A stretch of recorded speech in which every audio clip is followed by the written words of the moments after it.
Hi everyone, welcome back to Jenvita creations. Friends, ನಾನಿವತ್ತು ರೇಷ್ಮೆ ಗೂಡಿಂದ ಯಾವ ರೀತಿ ಹೂವಿನ ಮಾಲೆ ಮಾಡೋದು ಅಂತ ಹೇಳ್ಕೊಡ್ತಿದ್ದೀನಿ. ನಾನಿಲ್ಲಿ ರೇಷ್ಮೆ ಗೂಡು ತಗೊಂಡಿದ್ದೀನಿ. ರೇಷ್ಮೆ ಗೂಡು ಅಂದ ತಕ್ಷಣ ನಮಗೆ ನೆನಪಾಗೋದು ರೇಷ್ಮೆ ಸೀರೆಗಳು. ಮತ್ತು ಆ ರೇಷ್ಮೆ ಸೀರೆಗಳಿಗಲ್ದೇ ಈ ಗೂಡುಗಳನ್ನ ಮನೆ ಅಲಂಕಾರಿಕ ವಸ್ತುಗಳನ್ನ ಮಾಡೋದಕ್ಕೂ ಸಹ ಬಳಸ್ಬೋದು. ನಾನು ಈ ವಿಡಿಯೋದಲ್ಲಿ ಯಾವ ರೀತಿ ರೇಷ್ಮೆ ಗೂಡಿನ ಹಾರ ಮಾಡೋದು ಅಂತ ಹೇಳ್ಕೊಡ್ತಿದ್ದೀನಿ. ನೀವೇನಾದರೂ ಫಸ್ಟ್ ಟೈಮ್ ವಿಡಿಯೋ ನೋಡ್ತಿದ್ರೆ ನಮ್ಮ ಚಾನಲ್ನ ಸಬ್ಸ್ಕ್ರೈಬ್ ಆಗಿ ಪಕ್ಕದಲ್ಲಿರೋ ಬೆಲ್ಲೈಕನ್ ಒತ್ತಿ ಆಲ್ ಅಂತ ಆಪ್ಷನ್ ಸೆಲೆಕ್ಟ್ ಮಾಡಿ ಫ್ರೆಂಡ್ಸ್. ನಾನೆಲ್ಲ ನೋಟಿಫಿಕೇಷನ್ ನಿಮಗೆ ಬರುತ್ತೆ. ನಾನಿಲ್ಲಿ ಗೂಡು ತಗೊಂಡಿದ್ದೀನಿ. ನಾವು ಈ ಥರ ಕಟ್ ಮಾಡಿ ಒಳಗಡೆ ಹುಳುಗಳು ಇರುತ್ತೆ, ಅದನ್ನು ತೆಗೆದು ಈ ಥರ ಗಮ್ ಹಾಕಿ ಅಂಟಿಸ್ಕೋಬೇಕು. ಈ ಥರ ನಾನು ಅಂಟಿಸ್ಕೊಂಡು ಕೆಲವೊಂದ ಇಟ್ಕೊಂಡಿದ್ದೀನಿ. ಇಲ್ಲಿ ಯಾವುದಾದ್ರೂ ಫೆವಿಕಲ್ ಗಮ್ ಹಾಕಿ ನೀವು ಅಂಟಿಸ್ಕೊಳ್ಬೋದು. ಈ ಥರ ಅಂಟಿಸ್ಕೊಂಡು ಇಟ್ಕೊಳ್ಬೇಕು. ಮತ್ತು ನಾನು ಒಂದು ಗೂಡನ್ನು ಓಪನ್ ಮಾಡಿ ತೋರಿಸ್ತಿದ್ದೀನಿ. ಈ ಥರ ನಾನು ಕಟ್ಟರ್ ಸಹಾಯದಿಂದ ಕಟ್ ಮಾಡ್ತಿದ್ದೀನಿ. ಇಲ್ಲಿ ಕಟ್ಟರ್ನೇ ಬಳಸಬೇಕು, ಬೇರೆ ಯಾವುದಾದ್ರೂ ಬಳಸೋಕ್ಕಾಗಲ್ಲ. ಸ್ವಲ್ಪ ಗಟ್ಟಿ ಇರುತ್ತೆ, ಕಟ್ ಮಾಡೋಕ್ಕಾಗಲ್ಲ. ಈ ಥರ ನಾನು ಕಟ್ಟರಲ್ಲಿ ಕಟ್ ಮಾಡ್ಕೊಳ್ತಿದ್ದೀನಿ. ಗೂಡನ್ನು ಒಂದು ರೌಂಡ್ ಪೂರ್ತಿ ಕಟ್ ಮಾಡ್ಕೊಂಡು ಬಂದು ನಾನಿಲ್ಲಿ ಓಪನ್ ಮಾಡಿ ಹುಳ ತೆಗೆದು ಮತ್ತು 2 ಭಾಗಗಳನ್ನಾಗಿ ಮಾಡಿಕೊಂಡೆ. ಇಲ್ಲಿ ಈ ಥರ 2 ಭಾಗಗಳಾಗಿ ಮಾಡಿ ಇಟ್ಕೊಂಡು ನಾವಿಲ್ಲಿ ಇದನ್ನು ಕಲರ್ ಮಾಡ್ಕೊಳ್ಬೇಕಾಗುತ್ತೆ. ನಿಮ್ಗೆ ಯಾವ ಕಲರ್ ಇಷ್ಟ ಆ ಕಲರ್, ವಾಟರ್ ಕಲರ್ನ ಬಳಸಿ ನಾವು ಇದನ್ನು 2 ದಿನ ಕಲರ್ ಒಳಗೆ ನೆನೆ ಹಾಕಿ ಈ ಥರ ನಾನು ಮಾಡಿಟ್ಕೊಂಡಿದ್ದೀನಿ. ನೋಡಿ, ಇಲ್ಲಿ ನೀವು ಯಾವ ಕಲರ್ ಬೇಕಾದರೂ ಇದಕ್ಕೆ ಆ್ಯಡ್ ಮಾಡ್ಕೋಬೋದು. ನೀರೊಳಗೆ ಬಣ್ಣನ ಹಾಕಿ ಅದನ್ನು 2 ದಿನಗಳ ಕಾಲ ನೆನೆಸಿಡಬೇಕು. ನಾನು ಈ ಥರ ಕಲರ್ ಮಾಡಿ ಇಟ್ಕೊಂಡಿದ್ದೀನಿ. ನಾವು ಇದನ್ನು ಕಟ್ ಮಾಡ್ಕೊಳ್ಬೇಕಾಗುತ್ತೆ. ಯಾವ ಶೇಪ್ ಬೇಕಾಗ ಆ ಶೇಪು. ಈ ಥರ ನಾವು ಗೂಡನ್ನು 2 ಹೋಲಾಗಿ ಮಾಡ್ಕೊಂಡಿದ್ದು ಅಲ್ವಾ, ಅದನ್ನು ಈ ಥರ ನಾನು ಈ ಥರ ಜಿಗ್ಜಾಗ್ ಶೇಪಲ್ಲಿ ಕಟ್ ಮಾಡ್ಕೊಳ್ತಿದ್ದೀನಿ.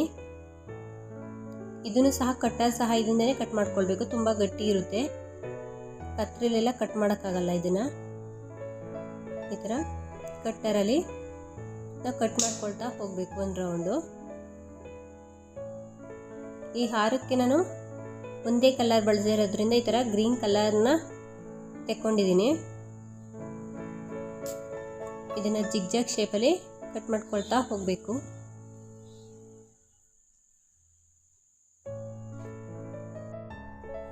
ಈ ಥರ ರೌಂಡ್ ಶೇಪಲ್ಲಿ ಜಿಗ್ಜಾಗ್ ಶೇಪಲ್ಲಿ ಕಟ್ ಮಾಡಿಕೊಂಡು ಫ್ರೆಂಡ್ಸ್, ನೋಡಿ ಇಲ್ಲಿ ನಾನು ಕೆಲವೊಂದನ್ನು ಈ ಥರ ಕಟ್ ಮಾಡಿಕೊಂಡು ರೆಡಿ ಮಾಡ್ಕೊಂಡಿದ್ದೀನಿ. ನಾನಿಲ್ಲಿ ಈ ಗೂಡಿಗೆ ಯಾವ ರೀತಿ ಹಾಕೋದು ಅಂತ ತೋರಿಸ್ತೀನಿ. ನಾನಿಲ್ಲಿ ಅದನ್ನು ಸಹ ಕಟ್ ಮಾಡಿ ಹುಳ ತೆಗೆದು ಗಮ್ ಮಾಡಿ ಇಟ್ಕೊಂಡಿದ್ದೀನಿ. ಈ ಥರ ಕಟ್ ಮಾಡ್ಕೊಂಡಿದ್ವಲ್ಲ ಕ್ಯಾಪ, ಈ ಥರ ಫಿಕ್ಸ್ ಮಾಡಿ ನೀಟಾಗಿ ಈ ಥರ ಕೂತ್ಕೊಳ್ಳುತ್ತೆ. ನಾನು ಇದನ್ನು ಹಾರ ಯಾವ ರೀತಿ ಮಾಡೋದು ಅಂತ ಹೇಳ್ಕೊಡ್ತೀನಿ. ನಾನಿಲ್ಲಿ ಕೆಲವೊಂದು ಬೀಡ್ಸ್ ಬಳಸ್ತೀನಿ. ಈ ಥರ ಮಣಿಗಳನ್ನ ಈ ಥರ ಕಟಿಂಗ್ ಸಿರಾ ಮಣಿ ಮತ್ತು ಇನ್ನೊಂದು ಸ್ಮಾಲ್ ಸೈಜ್ ಬೀಡನ್ನ ನಾನಿಲ್ಲಿ ಬಳಸ್ತಾ ಇದ್ದೀನಿ. ನೀವಿಲ್ಲಿ ಯಾವ ಬೀಡ್ ಬೇಕಾದರೂ ಬಳಸ್ಬೋದು. ನಾನಿಲ್ಲಿ ಗಟ್ಟಿರೋ ನೂಲನ್ನು ತೆಗೆದುಕೊಂಡು ಈ ಥರ ಸೂಜಿಲಿ ಪೋಣಿಸ್ಕೊಳ್ತಿದ್ದೀನಿ. ಈ ಥರ ಪೋಣಿಸ್ಕೊಂಡು ಈ ಥರ ನೂಲು ಸ್ವಲ್ಪ ಗಟ್ಟಿನೇ ಇರಬೇಕು. ನಾನಿಲ್ಲಿ ದಾರನ ಸೂಜಿಗೆ ಆ್ಯಡ್ ಮಾಡಿಕೊಂಡು ಫಸ್ಟು ನಾನಿಲ್ಲಿ ಬೀಡನ್ನ ಹಾಕ್ಕೊಳ್ತಿದ್ದೀನಿ. ಒಂದು ಸ್ಮಾಲ್ ಸೈಜ್ ಬೀಡ್ ಮತ್ತು ಇನ್ನೊಂದು ಬಿಗ್ ಸೈಜ್. ಈಗ ಸ್ಮಾಲ್ ಸೈಜ್ ಹಾಕ್ತಾಯಿದ್ದೀನಿ. ಈ ಥರ 3 ಮಣಿ ಹಾಕಿ ಮತ್ತು ನಾನು ಇಲ್ಲಿ ನಾವು ಗೂಡು ತೆಕ್ಕೊಂಡಿದ್ವಲ್ಲ, ಈ ಥರ ಕ್ಯಾಪ್ ಹಾಕ್ಕೊಂಡು ರೆಡಿ ಮಾಡ್ಕೊಂಡಿದ್ವಲ್ಲ, ಅದನ್ನ ನಾವಿಲ್ಲಿ ಹಾಕ್ಕೊಳ್ಬೇಕಾಗುತ್ತೆ. ಸ್ವಲ್ಪ ಗಟ್ಟಿನೇ ಇರುತ್ತೆ. ಹೋಲ್ ಮಾಡ್ಕೊಂಡು ಬೇಕಾದರೂ ನೀವು ಹಾಕ್ಕೊಳ್ಬೋದು. ಈ ಥರ ಕ್ಯಾಪನ್ನು ನಾನು ಹಾಕ್ಕೊಂಡಿದ್ದೀನಿ. ನೀವಿಲ್ಲಿ ಯಾವ ಕಲರ್ ಬೇಕಾದರೂ ಬಳಸ್ಬೋದು. ಈ ಥರ ಹಾಕಿ ಸೂಜಿ ಸಹಾಯದಿಂದ ಮೇಲೆ ತಂದು ನಾನು ಇಲ್ಲಿ ನೋಡಿ ಇಲ್ಲಿ ಈ ಥರ ಆ ಕ್ಯಾಪ್ ಒಳಗಡೆ ನಾನಿಲ್ಲಿ ಇನ್ನೊಂದು ಕ್ಯಾಪನ್ನ ಹಾಕ್ಕೊಳ್ತೀನಿ ಆ ಗೂಡು ಮೇಲೆ ಬರೋ ಹಾಗೆ. ಈ ಥರ ಪೋಣಿಸ್ಕೊಳ್ತಾ ಹೋಗಬೇಕು. ಸ್ವಲ್ಪ ಟೈಟ್ ಇರುತ್ತೆ, ನಿಧಾನಕ್ಕೆ ಇಟ್ಕೊಂಡು ಎಳಿಬೇಕು. ಈ ಥರ ಹಾಕಿ ಮತ್ತು 3 ಮಣಿಗಳನ್ನ ಹಾಕ್ಕೊಳ್ಬೇಕು. ಇಲ್ಲಿ ಮತ್ತು ಬೀಡನ್ನ ಹಾಕ್ಕೊಳ್ತೀನಿ. ಈ ಥರ ಬೀಡ್ಗಳನ್ನ 3 ಬೀಡ್ ಹಾಕ್ಕೊಂಡು ಮತ್ತು ನಾವು ಗೂಡನ್ನ ರೆಡಿ ಮಾಡ್ಕೊಂಡಿದ್ವಲ್ಲ ಅದನ್ನು ಹಾಕ್ಕೊಳ್ಬೇಕು. ಈ ಥರ ಬರುತ್ತೆ. ಮತ್ತು ನಾನಿಲ್ಲಿ ಮತ್ತೆ ಇನ್ನೊಂದು ಗ್ರೀನ್ ಕಲರ್ ಕ್ಯಾಪ್ನ ಹಾಕ್ಕೊಂಡು ಮತ್ತು ಇನ್ನೊಂದು ಗೂಡನ್ನ ಹಾಕ್ಕೊಂಡು ಈ ಥರ ಚುಚ್ಕೊಳ್ಬೇಕು ನೀಟಾಗಿ.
ಸೂಜಿನ ದಾರನ ಗೂಡಿಂದ ಮೇಲೆ ತರ್ತೀನಿ ಮತ್ತು ಇನ್ನೊಂದು ಕ್ಯಾಪ್ನ ಆಡ್ ಮಾಡ್ಕೊಳ್ತಿದ್ದೀನಿ.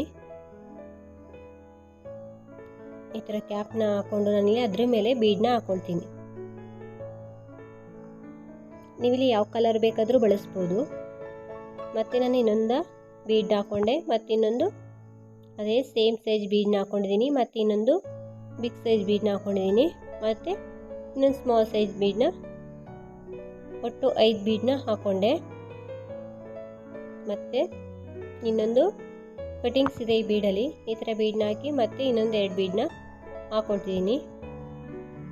ಈ ಥರ ಮಾಡ್ಕೋಬೇಕಾಗುತ್ತೆ. ಒಟ್ಟು 3 ಕುಚ್ಗಳು ಬರೋ ರೀತಿಯಲ್ಲಿ ಮಾಡ್ಕೋಬೇಕಾಗುತ್ತೆ. ಮತ್ತು ಇನ್ನೊಂದು ಹಾಕ್ಕೊಳ್ತೀನಿ. ಈ 3 ಸೇರಿಸಿ ಒಂದು ಗಂಟು ಹಾಕ್ಕೊಳ್ಳಿ. ಈ ಥರ ಈ 3 ಸೇರಿಸಿ ನಾನಿಲ್ಲಿ ಗಂಟು ಹಾಕ್ಕೊಳ್ತೀನಿ.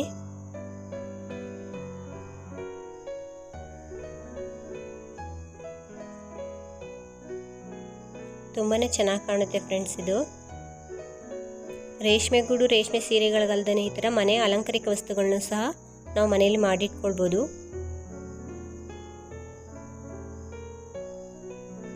ಈ ಥರ ಕಟ್ಟಿ ನೀಟಾಗಿ ಇದನ್ನು ಹಾರಕ್ಕೆ ಹಾಕ್ಕೊಳ್ತೀನಿ. ಈ ಥರ ಹಾರಕ್ಕೆ ಅಟ್ಯಾಚ್ ಮಾಡ್ಕೊಳ್ತೀನಿ. ಎಕ್ಸ್ಟ್ರಾ ದಾರನ ನಾವಿಲ್ಲಿ ಕಟ್ ಮಾಡಬೇಕಾಗುತ್ತೆ. ಫ್ರೆಂಡ್ಸ್, ಈ ವಿಡಿಯೋ ಇಷ್ಟ ಆದರೆ ನಮ್ಮ ಚಾನಲ್ನ ಸಬ್ಸ್ಕ್ರೈಬ್ ಮಾಡೋದನ್ನು ಮರಿಬೇಡಿ. ಲೈಕ್ ಮಾಡಿ, ಶೇರ್ ಮಾಡಿ, ಕಮೆಂಟ್ಸ್ ಮಾಡಿ ಫ್ರೆಂಡ್ಸ್. ಫೇಸ್ಬುಕ್ಕಲ್ಲಿ ವಾಚ್ ಮಾಡ್ತಿದ್ರೆ ನಮ್ಮ ಫೇಸ್ಬುಕ್ ಪೇಜ್ನ ಫಾಲೋ ಮಾಡಿ. Thank you for watching.